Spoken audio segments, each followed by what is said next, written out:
especially to Imam Sahib al-Asri wal-Zaman. We truly do undermine Imam al-Baqir alayhi salam, just like we undermine Imam al-Hasan.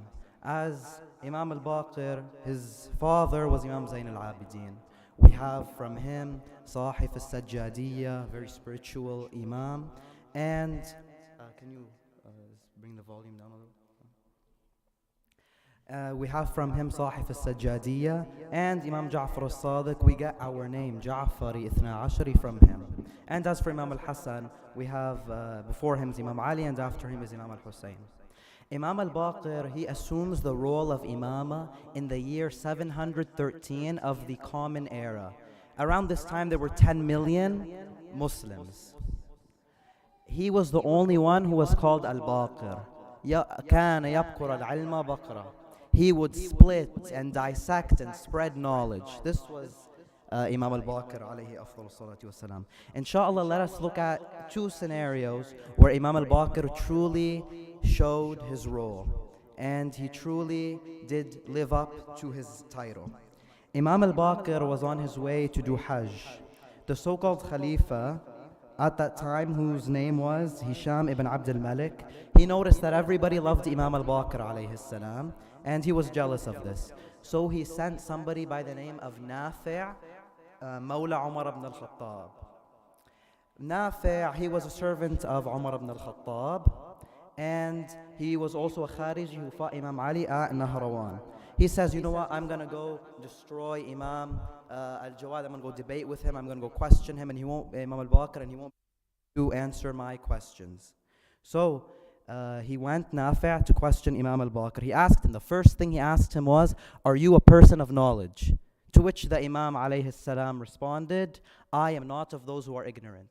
Allahu Akbar, such humble words. Imagine, ask any professor, any PhD, any doctor, anybody. You ask them if they're a person of knowledge. Do you seriously think they will say, I'm not of those who are ignorant? Imam al-Baqir, he truly, this is something that Ahlul Bayt teach us, and it's very important to be humble. Anyways, he asks him the first question. He says, what is the difference of years between Nabi Isa and Nabi Jawad? To which the Imam alayhi salam says, according to me it's 500 years, but according to you it's 600 years. Imam is telling him a fact, which is 500, and he's also telling him Nafi''s opinion.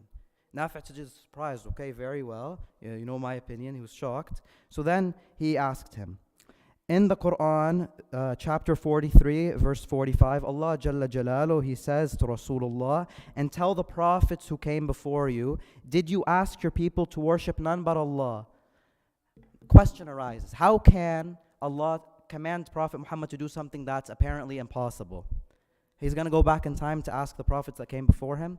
No, Imam al-Baqir says no. He answers very simply. When Rasulullah went to Ma'raj, the ascent of heaven, he led congregational prayer, Salat al-Jama'ah, to which he turned his back and he asked the people this question. Then he asked him, Nafi' is very impressed at this moment, and he asks him, where is God? Imam al-Baqir says, show me where he isn't, I'll show you where he is.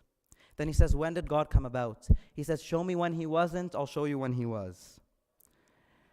Then Imam al-Baqir says, you know, it's my turn to ask you a question. This question has one of two answers. If you answer either one of them, you're a kafir. Do you agree with the Khawarij that fought Imam Ali at Nahrawan? If you do, then you're a kafir because you did baghi, you rebelled against the Imam or the Khalifa of your time. If you say no, then you're a liar because you fought at Nahrawan against Imam Ali. Nafi' is embarrassed and he leaves. He goes to Hisham. He tells him, I'm never ever debating Imam al-Baqir ever again. Now, Hisham ibn Abd al-Malik, he's thinking, you know, what do I have to do? I have to embarrass Imam al-Baqir. I want people to not love him anymore. So he asks people, go find me a scholar who is willing to debate with Imam al-Baqir. And he finds a scholar. The scholar goes. And the scholar, the first thing he asks Imam al-Baqir is, my question pertain both to the Bible and to the Quran. Can you answer them? The Imam says, very well, go ahead. Then he asks him, which fast in history did Allah allow for drinking and eating?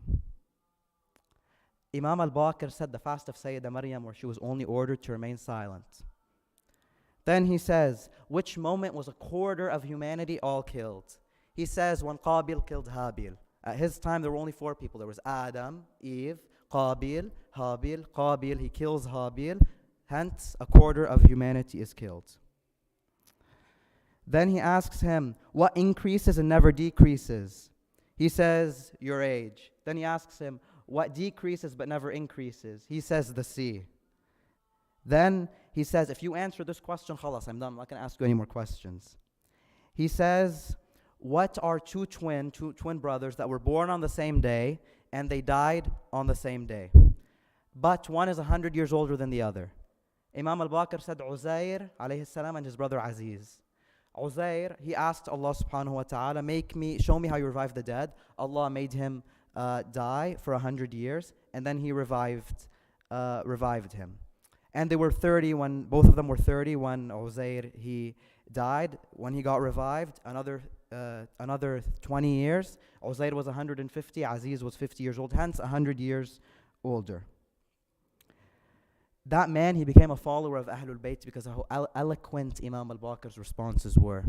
Because of how well he answered his questions, because of his knowledge. Truly, كَانَ يَبْقُرَ الْعِلْمَ بَقْرًا. Let's take a moment and look very briefly at Imam Al-Jawad and what a Sunni scholar says about him. Imam Al-Jawad, he truly was also the most knowledgeable person of his time. And this isn't just some random claim we came up with. No, even their scholars test to this. As-Sibt ibn al-Jawzi, who was the grandson of Ibn Qayyim al-Jawzi, hence Sibt means the grandson. Ibn Qayyim, he was the student of so-called Shaykh al-Islam Ibn Taymiyyah. He says, Sibt ibn al-Jawzi, وَكَانَ عَلَى مِنْهَاجِ أَبِيهِ فِي الْعِلْمِ وَالتُّقَى وَالزُّهْدِ وَالْجُودِ.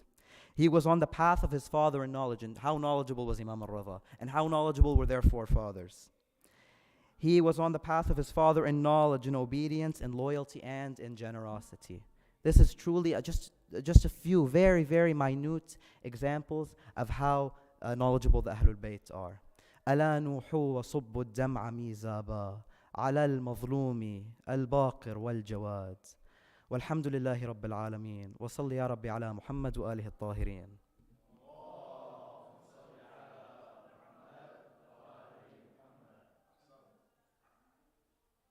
It was a great speech.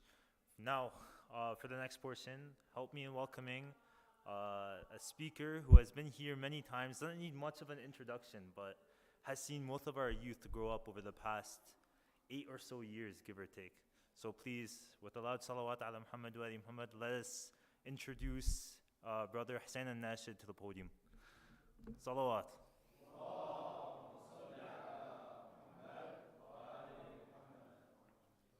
سورة المباركة الفاتحة.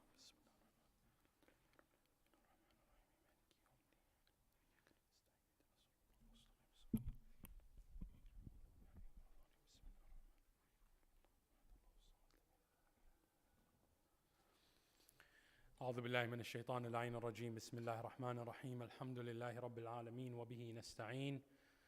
والصلاة والسلام على أشرف الأنبياء والمرسلين خاتم النبيين سيدنا وسيد الأولين والآخرين بالقاسم المصطفى محمد. اللهم صل على محمد وعلى آل بيته الطيبين الطاهرين المعصومين المنتخبين المنتجبين المظلومين الذين أذهب الله عنهم الرجس وطهرهم تطهيرا.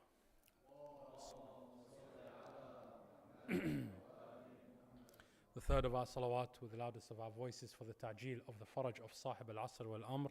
Sallu ala Muhammadin wa ali Muhammad.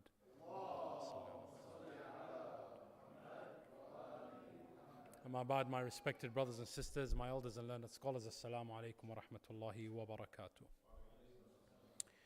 May Allah subhanahu wa ta'ala compensate each and every one of us on the sorrow which we feel for the demise and the martyrdom of our beloved Imams, Al-Imam Al-Baqir and Al-Imam Al-Jawad alayhim afdal salatu wassalam. Honor them with the salawat ala Muhammadin wa ali Muhammad.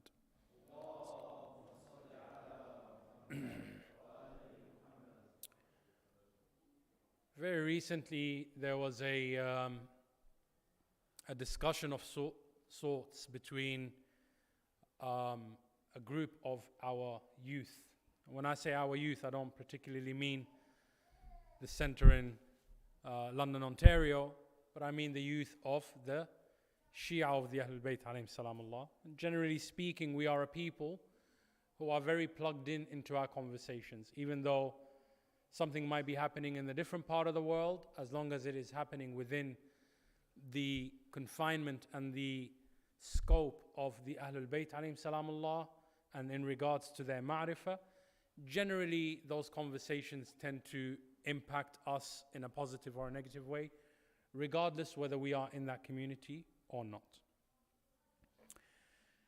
And in this conversation, there was an elder in the community who was basically probing the youth and their knowledge and their relationship and their ma'rifah of not only the personalities of the Ahlul Bayt alayhim salamullah, but also the purpose and the accomplishment of the Ahlul Bayt alayhim salamullah, barring Amir al-Mu'mineen Ali ibn Abi Talib alayhi afdal as-salatu was-salam. Sallu ala Muhammadin wa ali Muhammad.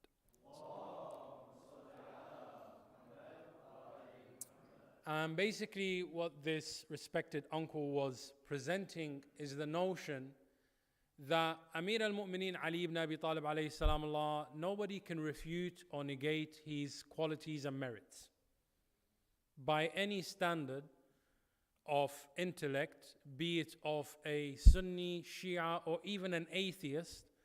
When you read the life of Amir al-Mu'mineen, you cannot deny that you are in the presence of greatness and in the presence of a man who there is none like him and none after him of his merits. No one before him had these thousands of different qualities, and no one after him embodied these 1,000 different qualities. And one of the arguments that is put forward is that this Imam, even though we have an Imam by the name of Zainul Abidin wa Sayyid al-Sajidin, the father of Al-Imam Muhammad Al-Baqir, alayhim afdal as-salatu was-salam, sallu ala Muhammadin wa ali Muhammad. Even an Imam of the caliber of Zainul Abidin wa Sayyid al-Sajidin, the master of the worshippers, and the beauty of prostration, such an Imam one day finishes the salah, which was a mustahab salah, and he is so, in this salah, he is so in touch with Allah subhanahu wa ta'ala that the Imam collapses from spiritual exhaustion. That this salah spiritually was so overwhelming that Imam Zainul Abidin wa Sayyid al-Sajidin, he passes out and he loses his conscience. When he regains consciousness, the Imam alayhi salamullah turns his face towards Najaf and he proclaims the following: Man mithluka ya Amir al-Mu'mineen. Imam Zainul Abidin wa Sayyid al-Sajidin is saying, after performing 2 rak'ahs of salah that completely exhausted him and led to him losing his consciousness, he turns around and he says, who is like you, O Ali ibn Abi Talib? And who is capable of performing 1 salah equal to your salah? So he uses this premise to say that even the Imams, the Ma'soomeen, who came after Amir al-Mu'mineen, are nowhere in comparison to the greatness of Amir al-Mu'mineen himself. So he puts forward this premise that what is the importance of the other Imams? And he's asking this question, and it is a question actually that we all need to reflect upon and ponder upon. We know Imam Ali ibn Abi Talib is the brother of the Prophet. We know he is born in the Kaaba. We know he is the champion of Badr, Uhud, Hunayn, Khandaq, Khaybar. To the end of every merit, the beginning is always Ali ibn Abi Talib alayhi salamullah. But now when we read the lives of the other Imams alayhi salamullah, with the utmost respect to the Imams al-Ma'soomeen alayhi salamullah, one can put forward the argument that their accomplishments are bland in comparison to the accomplishments of Amir al-Mu'mineen, Ali ibn Abi Talib alayhi salamullah. And he puts this question forward: what is the importance of having Imams after Ali? You Shia who are Ithna Ashari, why do you have these Ithna Ash Imams or 11 Imams outside of Amir al-Mu'mineen? And what can you tell me about these Imams and their roles in shaping and, protecting Islam in the same way that Amir al-Mu'mineen, Ali ibn Abi Talib alayhi salamullah, did? And this is a very important question for us to reflect upon, because his question doesn't stem from denial of the Ahlul Bayt, nor does it come from a position of rejecting the nobility and the manzila of the Ahlul Bayt, but rather it comes from the philosophical discussion which is currently taking place by those schools of thoughts who wish to undermine the entire principle of the Imam Ithna Ashari school of thought. And therefore, tonight, insha'Allah, we will not answer this question, but we will go into the different avenues of exploring how we can begin to answer this question. How can we better understand our Imams? And in doing so, how can we prove that there is a hikmah and a wisdom in Allah subhanahu wa ta'ala nominating and electing 12 Imams Masumin? Because ultimately, we do not put forth the premise that, like other schools of thoughts in Islam, our Imams were not elected by a special council, nor were they elected by a voting system of, say, 200 Muslims of Medina and some of the Muhajirun as other Khalifas were nominated. Nor do we say that one Khalifa, before he passed, he made a shura, and this is how our 12 Imams were elected. Ultimately, our premise as Shia Ithna Ashari is that these are Imams appointed specifically by Allah subhanahu wa ta'ala wa jalla jalala, that they are His deputies and His trustees of His Risala and the continuation and the protection of that Risala. Inshallah, we will begin with a salawat ala Muhammadin wa ali Muhammad.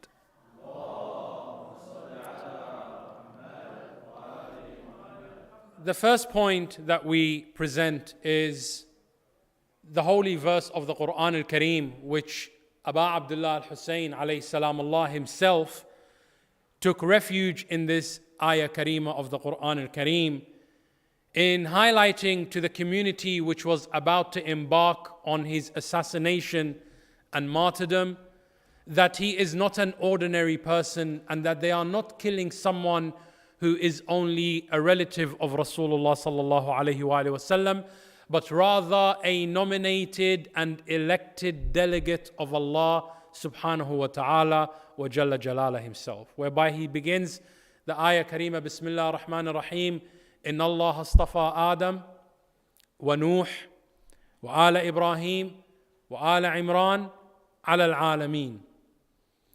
Indeed, Allah subhanahu wa ta'ala has selected, istafa, one of the names of Al-Habib, Al-Mustafa, sallallahu alayhi wa alihi wa sallam, sallu ala Al-Habib. Mustafa comes from the word istafa, which means he is the most selected of any to be selected for this position. That he is the creme de la creme of anyone who is qualified for this position of Khatam al-Nabiyyin wa Sayyid al-Mursaleen. And the ayah begins with Inna Allah astafa. Indeed, Allah subhanahu wa ta'ala, again, not the Muslim community, not the companions of the Prophet, not even the Ahlul Bayt of the Prophet, as a matter of fact, not even the Prophet himself elected the Imams who will succeed him. It is Allah, Inna Allah astafa Adam. Indeed, Allah selected and nominated and distinguished, all of these mean istafa. Allah distinguished Adam and Nuh and the family of Ibrahim and the family of Imran above the entire creation, ala al-alameen. Generation following a generation, some of them are from others, meaning that when someone comes forward and says, how is it that Imam Zain al-Abidin inherited Imamah from Imam al-Hussein and Imam Al-Baqir inherited it from his father, Imam Zain al-Abidin, and Imam Ja'far inherited Imamah from his father? How is this possible? Is this a monarchy? No, because Allah made Adam a prophet, Allah made Nuh a prophet, and He didn't make their children prophets. But it is that same Allah who made Ibrahim a prophet and made all the children of Ibrahim prophets, Ishaq and Ismail. And their children were also prophets, Yaqub and Yusuf. And there continued to come prophet after prophet related, Zakaria and Yahya and Dawood and Sulaiman, each inheriting, Allah says, ba'dhum min ba'd. So Imam al-Hussein alayhi salamullah, when he sets out towards Karbala and he is about to be killed by these people, he recites this risala, to this ayah of the Quran al-Kareem, as a risala to the people, as a message to the people that it is Allah who elected this Ahlul Bayt. It is not us. So that is the first point of contention, that we do not say there are 12 Imams by our choosing, but rather it is by the choosing of Allah subhanahu wa ta'ala wa jalla jalala. Number one.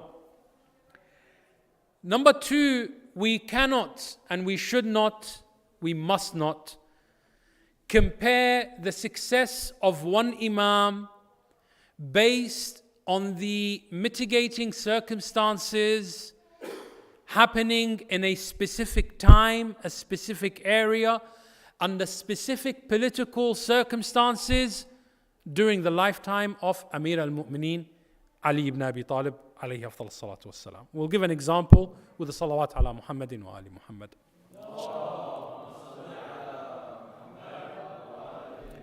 We can agree that in this room there are many parents, every one of them being a father and every one of them being a mother. These parents, they all have children who are equally Shia, equally Desi, Canadian, equally students within, one of the academic circles in the London, Ontario community. And all their children are from the same community, that is London, Ontario. So on all these factors, these parents are all equals. Now, can I expect that what one parent does in his household, and it works for them, is it from the position of wisdom, not the position of right and wrong, but the position of wisdom? Is it wise for us to expect Father A and Mother A to set the standard, and then every other mother and father in the community must raise their children verbatim in accordance with the way parents A raise their children? Someone will come forward and say, we're all Shia, we all live in London, Ontario, we're all Desi, Brown, Arab, Indian, Persian, and all the above. We are all, first generation, second generation migrants to this country. So we have so much in common. Therefore, we should all, cookie cutter the standard of approaching how to raise our children. Wisdom dictates that that is not the case. Because there is one variable that will always be different. That their child and my child are two independent entities, both having free will from Allah subhanahu wa ta'ala like every other human being, and both have untethered desires for things within the dunya. One of them may really be into cars, Another one might be into computers and games and so on and so forth, right? So just because we have some common general, grounds, it doesn't mean that we must use the same approach. Meaning, in the time of Rasulullah sallallahu alaihi wasallam, yes, there is a Muslim community. And Ali ibn Abi Talib is Islamic leadership during the time of Rasulullah sallallahu alaihi wasallam. That he would send Ali to be the leader of the military expeditions, Ali to be the successor who remains behind him when Rasulullah left Medina. Ali was the one who was born in the Kaaba, etc., etc. But the children of the Muslim community in the time of Rasulullah are not the same Muslim community generation after generation. Meaning, in the time of Ali ibn Abi Talib alayhi salamullah, as audacious as the people were against Ali ibn Abi Talib, no one in the lifetime of the first three caliphs raised a sword in the face of Amir al-Mu'mineen, correct? No one went to war with Ali ibn Abi Talib. It is only when Ali himself became Khalifa that certain individuals from the Muslim community decided that they will go to war against Ali ibn Abi Talib. Nobody got close to Ali ibn Abi Talib alayhi salamullah to harm him. And Ali ibn Abi Talib had the support of a huge community, some 40,000 soldiers with Amir al-Mu'mineen. Now, is it fair that I compare Imam al-Hussein on Yawm Ashura, who only had 72 companions, living in a time where the Muslim community was so far removed from Islamic principles? Can I now compare and say that the martyrdom of Imam al-Hussein alayhi salamullah, I need to compare it ounce for ounce, atom for atom, iota for iota to the actions of Ali ibn Abi Talib alayhi salamullah? It would be an unfair comparison. Likewise, I should not measure the stance and the actions of Imam Al-Baqir alayhi salamullah with Al-Imam Al-Hussein alayhi salamullah. Because see, this is where one of these, or the beginning of this idea began to creep in, that your Imam was not exactly like the previous Imam. What did people say about Imam Al-Baqir alayhi salamullah? The Shias have always been in unanimous agreement about who the next Imam is. In the time of Imam Al-Baqir, we see the first dispute in the Shia world where we begin to have this new defined terminology, Ithna Ashari and Zaydi. Because Zayd rebelled against Bani Umayyah and as a consequence was killed in a manner very similar to that of Imam al-Hussein's martyrdom in Karbala and Yawm Ashura. And people in that time negated Al-Imam Al-Baqir alayhi salamullah and said he cannot be the Imam of the Ithna Ashariya school of thought because he did not rise like his father Imam al-Hussein, but Zayd ibn Ali rose like Imam al-Hussein, and therefore Zayd is actually the Imam and not Al-Imam Muhammad al-Baqir alayhi salam.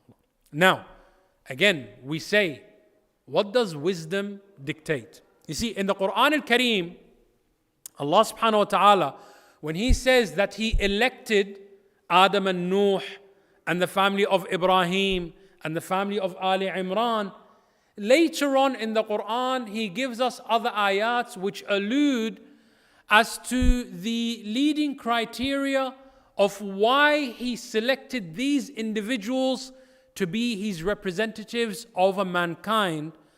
And the Quran, from cover to cover, unanimously is in agreement that the first and foremost criteria for Hujjatullah fi ardih is not ilm, it is hikmah.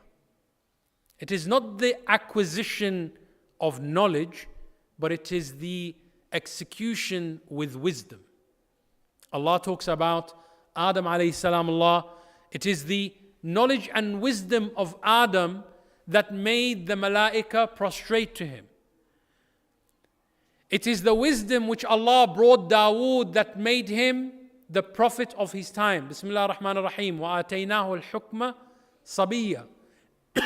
And we brought him wisdom to Dawood alayhi salam Allah. We brought to him wisdom whilst he was still in young age. And then Sulaiman, Allah praises him equally for his wisdom. Now, what is knowledge and what is wisdom? Knowledge is that I know there is a right way to do a thing. Wisdom is knowing that there is the right thing and the wrong thing. What do I mean by that? I mean that, for example, today my child might curse in the masjid. Just as an example. Now I know that the right thing is my child should not curse in the masjid. Equally, I know that the right thing is for me as the parent of that child to reprimand my child and teach them right from wrong and admonish them when they do wrong. Now, wisdom says, do I do that in the masjid in front of everybody and break the moral and spiritual connection that my child has with the masjid because I have shamed them in front of their peers and now they no longer want to come to the masjid? Or that I remain silent in the masjid and admonish my child when I get to the house? Which one is it? They are both right solutions with right intentions for the sake of being right and doing right. But wisdom dictates that there is a time and a place and an approach. And if wisdom is not used, then right becomes wrong. Because I might do the right thing now, that I stop my child and say, hey, you cursed in the masjid. You're very bad. This is wrong, you shouldn't do this. But in the long run, this child may never come back to the masjid. My right thing was the wrong thing to do, because there was no wisdom applied. And therefore, although I did right, it turned away my child from the masjid. So in the long run, it became the wrong thing. And therefore, when we look at the lives of the Imams alayhim salam Allah, we should apply the lens of wisdom. I shouldn't see, did this Imam do exactly what the Imam before him did? This Imam made peace, because by that standard, Imam Hassan al-Mujtaba alayhi salam Allah made peace with Muawiyah. Then technically, wal-iyadhu billah, we're going to say Imam al-Hussein was wrong. Imam al-Hussein should have made peace. But see, wisdom is that with the Imam Ma'soom, when you actually analyze and study their lives, and again we said this is not about giving you the right answer to the life of the Imam, but to set the tone of how we should analyze the lives of the Imam when it comes to answering about their merits and their accomplishments. If we analyze the lives of the Imams individually, and we analyze the circumstances, both political, social, economical, we will find that that Imam actually in every aspect of their lives, like every Imam before them, always chose the wisest decision and the best solution to any given problem. Let's look at some of these things from the life of Al-Imam Al-Baqir alayhi afdal salatu wassalam. Sallu ala Muhammadin wa alihi.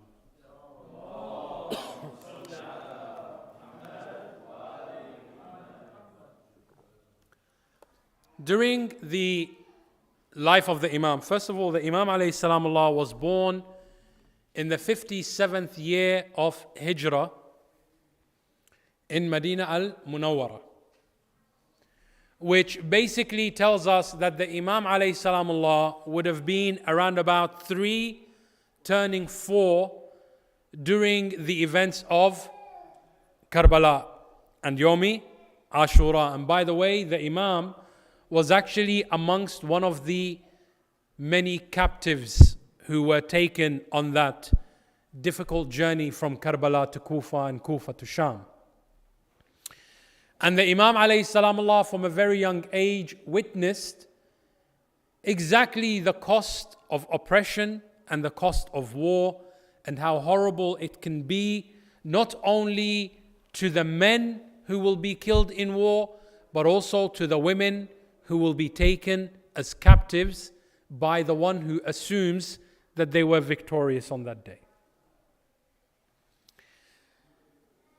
And during the lifetime of the Imam alayhi salamullah, the Muslims had, or at least the Muslims of Sham, Damascus, had a fairly good relationship with the Byzantine Empire, the Roman Empire in its latter stages before its complete decline. However, there was a fallout between one of the Bani Umayyah caliphs and the Caesar of the Byzantine Empire at the time. And as a result, the emperor of the Byzantine Empire at the time decided that, and by the way, at this moment in history, the Muslims never had their own minted currency. You know, like today, you go to Iraq, you go to Lebanon, you go to Syria, you go to Iran. Each Muslim country, Pakistan, India, they have their own currency. But during the time of, Imam Al-Baqir alayhi salamullah, or rather up until the time of Imam Al-Baqir alayhi salamullah, the minted coin which was being used for tender was the Roman coin. The Roman gold coins, they were minted by the Romans. They would put whatever stamp they want. And the Muslims would consider it as a legal tender to barter and trade goods with. Because gold is gold, There's a saying in Arabic, if you get gold and you create a dog shape out of it, the gold is still gold and the dog is still a dog, right? Things don't change. So for the Muslims, they didn't care whose name was stamped, and there hadn't really been a necessity or really any creativity by those people who usurped the Khilafah from the rightful Imams. Those people were not concerned with advancing the Muslim world, let alone thinking about an independent Islamic economy. They were just thinking of self-gain, pretty much like most Muslim leaders in this day and age, right? So there wasn't an Islamic currency. And the Muslims were using the Roman coin to trade with. The Romans, because they had a fallout with the Islamic Caliph at the time, they wanted to insult the Muslims. So what they began to do is all the Roman coins were minted with an insult against Rasulullah Muhammad sallallahu alayhi wa alihi wasallam.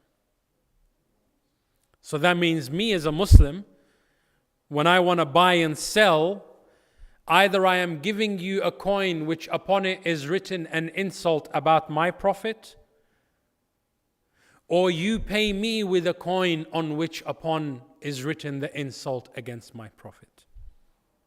Can you imagine today the dollar? It reads, "In God we trust," at least the US dollar. Now imagine as a Muslim, America or Canada or the West decided that our currency that you will trade with, the bill, it will say, "Wal-'iyadhu billah, la'natullah upon such and such Imam or such and such Nabi." How would you feel as a Muslim trading with that currency that pays for your mortgage and pays for your food? Every action you will do, even though it may not be tainted, because obviously it's out of your control, but your soul will not be at ease. And that is what the then Byzantine ruler wanted to do. He wanted dhillah. He wanted humiliation against the Muslims. So the Caliph at that time decided that he will call upon all the scholars of the Muslim world to see what should be the Islamic response to such a degrading insult against the Prophet of Islam sallallahu alaihi wasallam.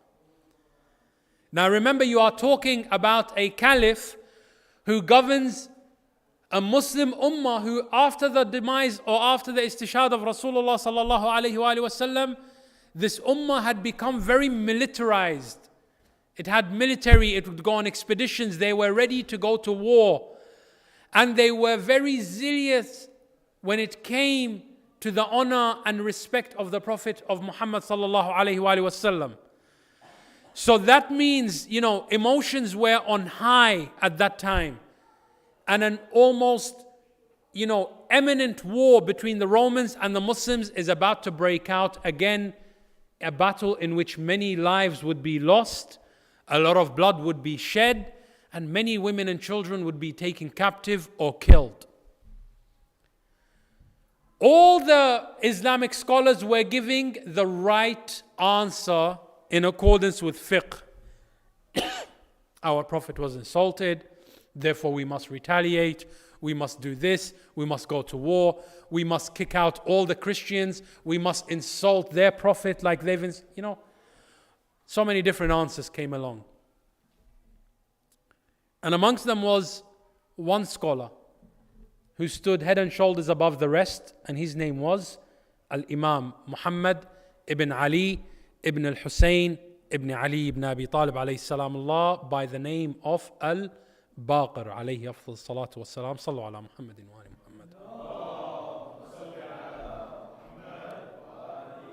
The Imam alayhi salam Allah said, as for my recommendation, if you truly want the Islamic solution for your problem, my recommendation is that we create our own independent currency.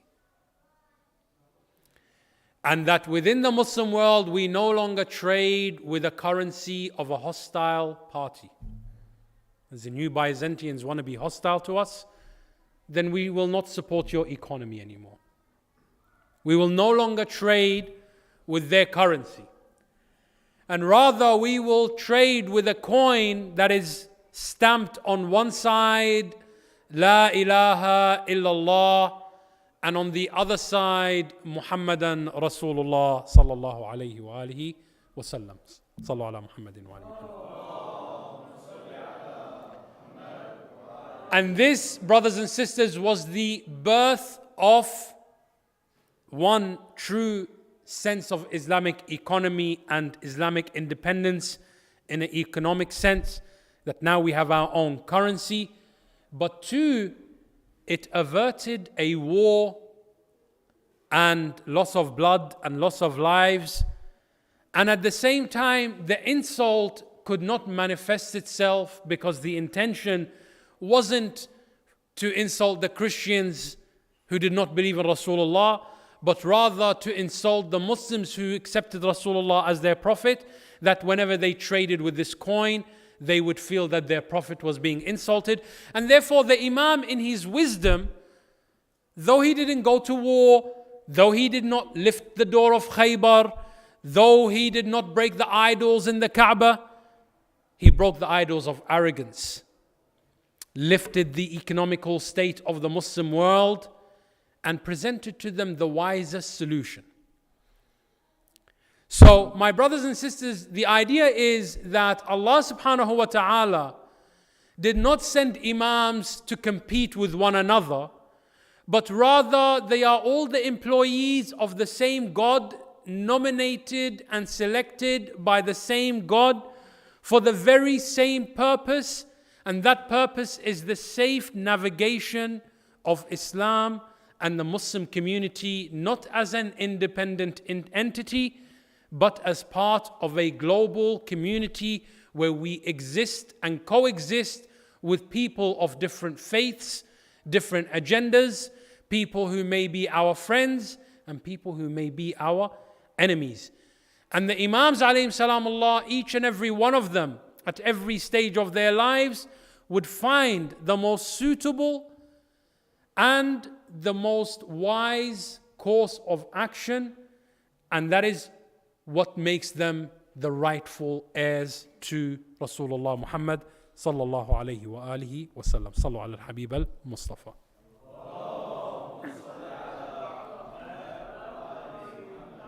The wisdom of this Imam, Al-Imam Al-Baqir alayhi salamullah, was attested to in one of the greatest ways possible.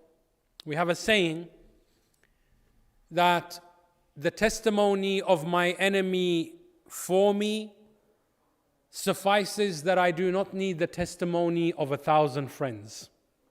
Does that make sense? If one enemy vouches for me that I am telling the truth, it's that testimony is stronger than 1,000 friends who come forward and say that I am telling the truth. Because in the court of law and in the court of public opinion, if 1,000 friends said, I am telling the truth, everyone will say, yeah, but they are his friends. Of course, they're going to say that he's telling the truth. So even 1,000 friends, their testimony may not carry much weight. But one enemy who despises you, or who challenges you, or who works counter towards you, if that person testifies for you that you are truthful, then nobody can turn around and say that you are a liar, because your own enemy has accepted that you are truthful. Now, I do not refer to these individuals as enemies in the common sense that they went to war with the Imam with a sword, or they tried to take money from the Imam or property from the Imam, or they have cursed the Imam, or they have attacked the Imam.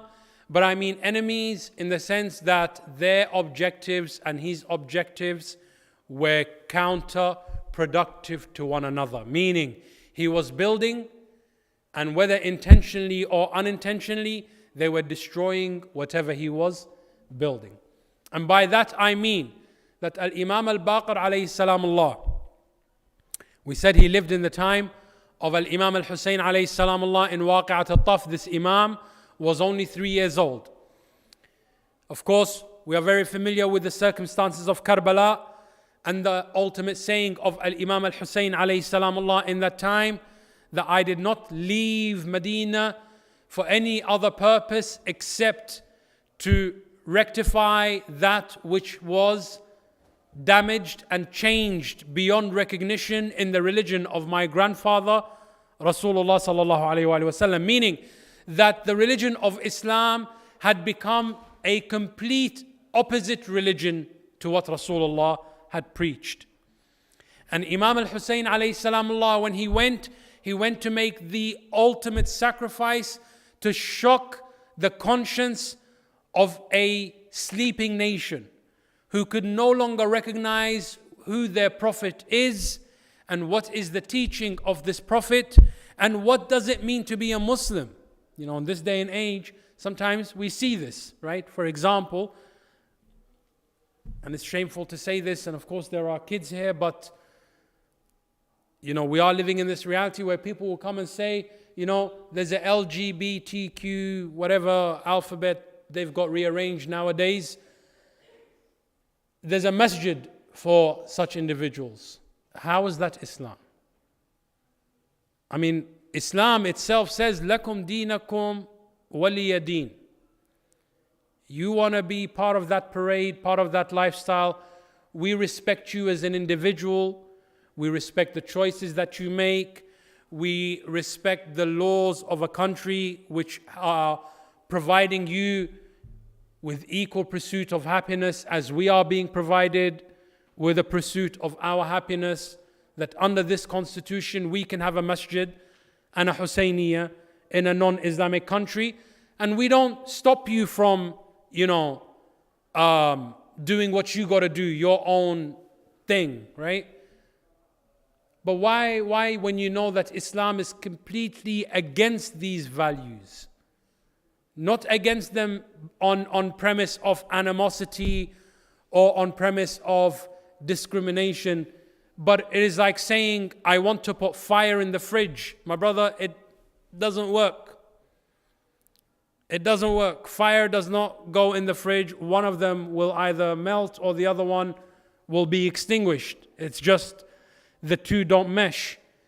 And Islam has a set of values and principles that are deeply rooted in procreation, that are deeply rooted in each gender being completely independent and different, and it celebrates those differences and encourages those differences, that for a woman there are different roles and responsibilities in the household, and for the man there are different roles and responsibilities, and Islam has fully identified these and fully shaped them and fully reinforced them because it celebrates differences. However, it also encourages union between the two. Why would you now want to come and say, well, I want to be part of this community which completely contradicts the Islamic principles, but I still want to be a Muslim and call myself a Muslim? I mean, you clearly don't want to be a Muslim if you want to be this, because Islam says to you, don't do this, and you want to do that.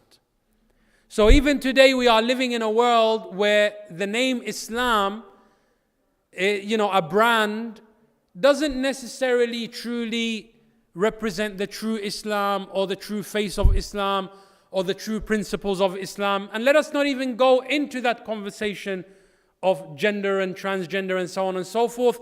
But even in simplicity in saying that there are people today called ISIS who claim to be Muslims and represent Islam, and that their version of Islam is even more perverted or equally perverted as the other spectrum, because they are both on two different extremes. Neither of them is truly representing the Islam of Muhammad sallallahu alayhi wa alihi wa sallam. Sallu ala al-Habib al-Mustafa.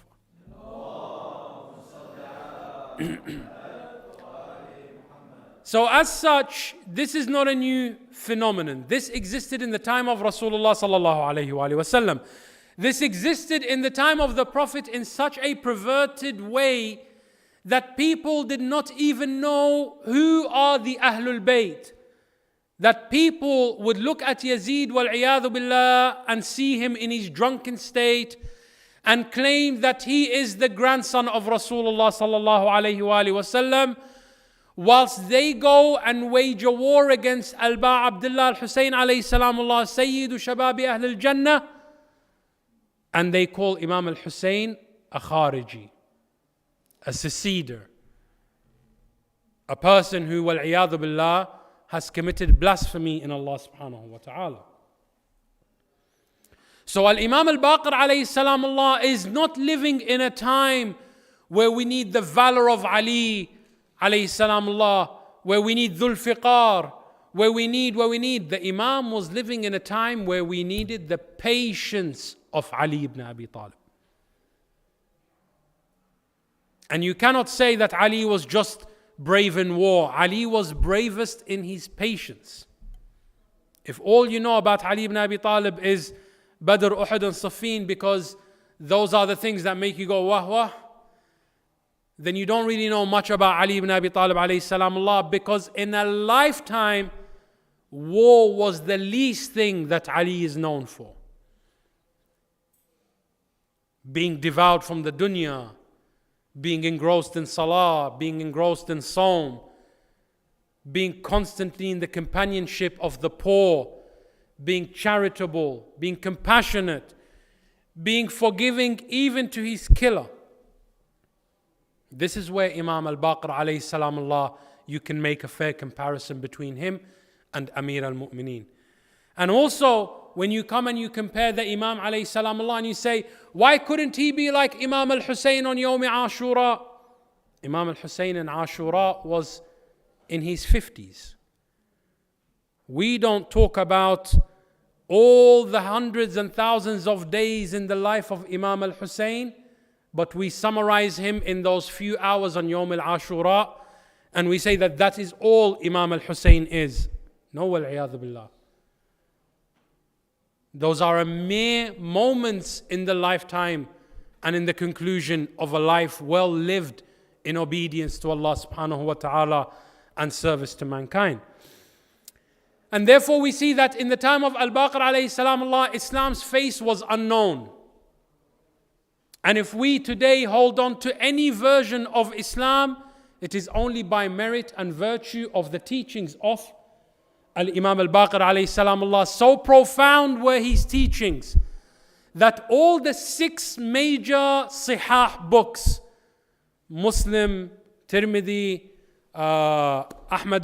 ibn Hanbal, all of them, all the 6 major books plus the other 4, the minor books. Every one of them is littered with traditions that begin with قال أبا جعفر الإمام محمد الباقر عليه السلام. Meaning that not only was Shia Islam saved by this Imam, but Sunni Islam could only be reborn due to the efforts of this Imam.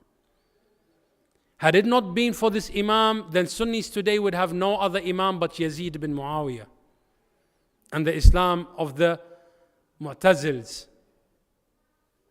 the Islam in which there were many, many flaws.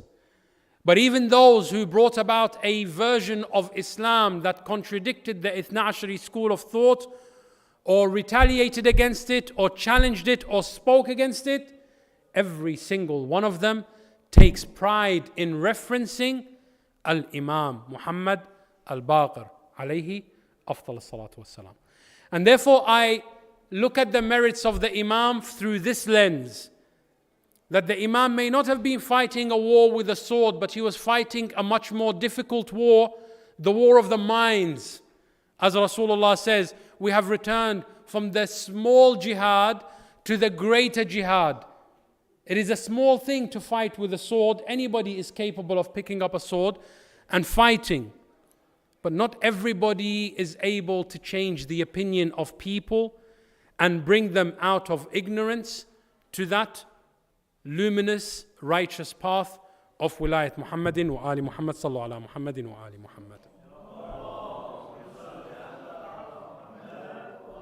And in conclusion, inshallah, what we're saying is basically, when you look at the life of the Imam, consider the age in which they lived, read the problems of the time, and see what other solutions were being presented by the other thinkers in the Muslim world, the other theological thinkers, philosophical thinkers, political thinkers, scientific thinkers, and then look at the response of the Imams and let wisdom dictate to you who came with the most favorable answer and the most perfect solution. Sallu ala Muhammadin wa ali Muhammad.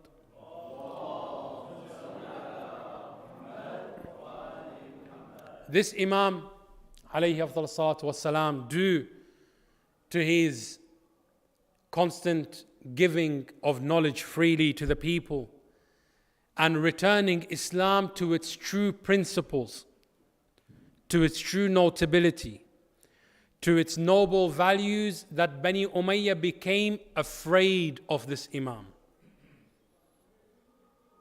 You know, for 19 years he was preaching in Medina, they never bothered him. They left him to his own. They didn't think that he would be a threat to them. But when they began to see that, hey, all of our efforts that we have done to destroy the face of Muhammad's deen and to turn it upside down, and by the way, it is in this time, the time that the Imam alayhi salamullah lived, it is in this time when you study Islam, you will find that racism became so very extreme in the Muslim world. The Muslim world at this time, at the upper hierarchy, the Khalifa himself, Al-Hajjaj, was known to be extremely racist and would use extreme derogatory terms and abuse the people who came from a different race. And I don't mean that they just came, before that it was tribal racism, but no, now it is because you are black, you were mistreated. And this isn't just shown in, I call you something racist. No, it was actually embedded within the Islamic system. That if you came to Baytul Zakat as an Arab, you would get more than if you came as an African or an Indian or a Persian with the exact same problem presented as the Arab. So 2 people came and said the exact same thing to the person in charge of Baytul Zakat. The Arab would leave with more money and more dignity than the person of another faith. And they started to realize that for the first time there is a person who is speaking against these things. And Rasulullah was not wrong when he said to Jabir ibn Abdullah al-Ansari, Ya Jabir, you will meet a son of mine, his name will be of my name. His walking will be like my walking. His fragrance shall be of my fragrance.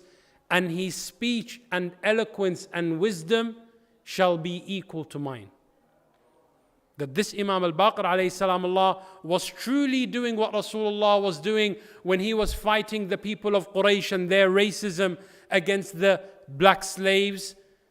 Imam Al-Baqir was now doing the same in his time. He was fighting racism, etc., etc. So the Imam was busy battling on so many different fronts, and his soldiers were 25,000, not students, but 25,000 scholars who penned books with their own hands. 500 of those books are what are the foundation of Usul al-Kafi. Usul al-Kafi was written in the time of the ghaibah of Al-Imam Al-Mahdi, Ajjalallahu Ta'ala Faraj al-Sharif.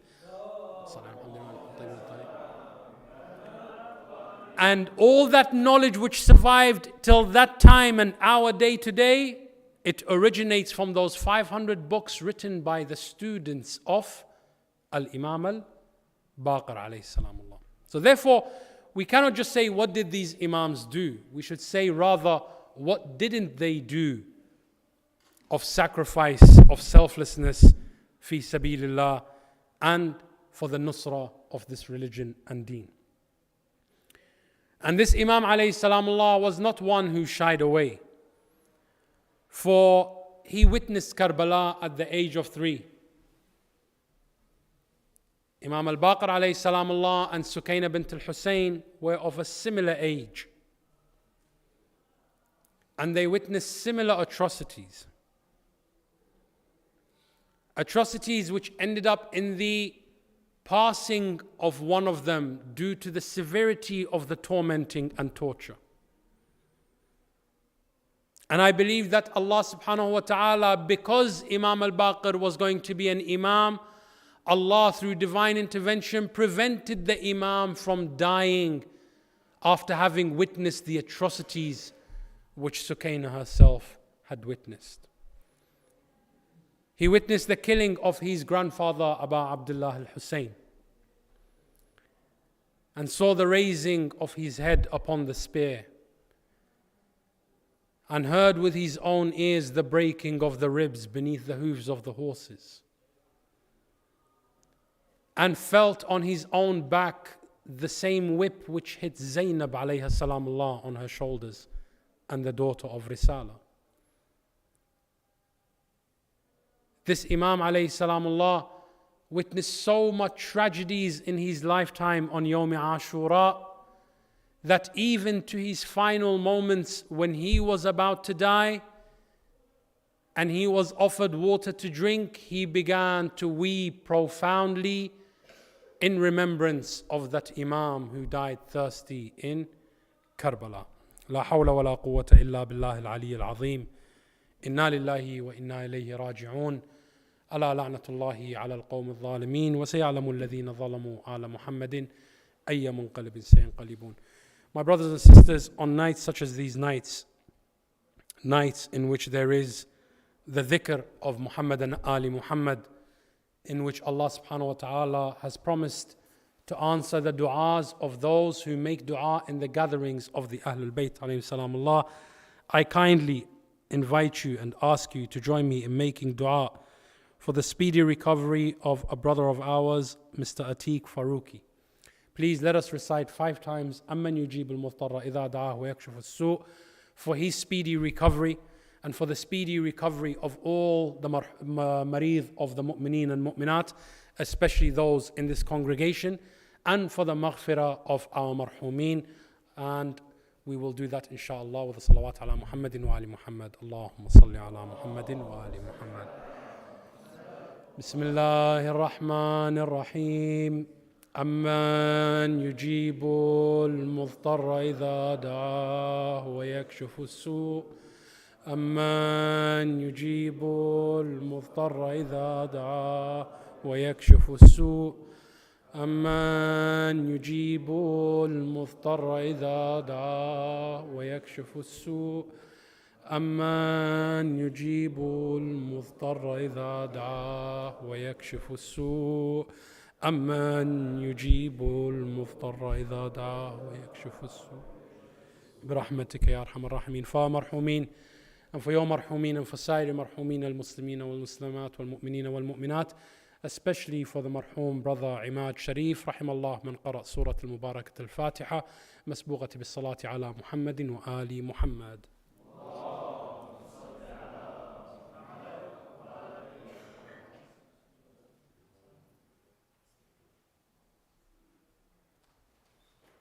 صلوا على محمد وآل محمد.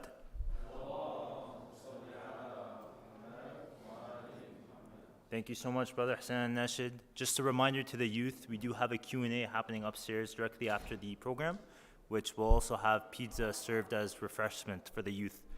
And I think that concludes today's program. So, Sallu ala Muhammad wa ali Muhammad.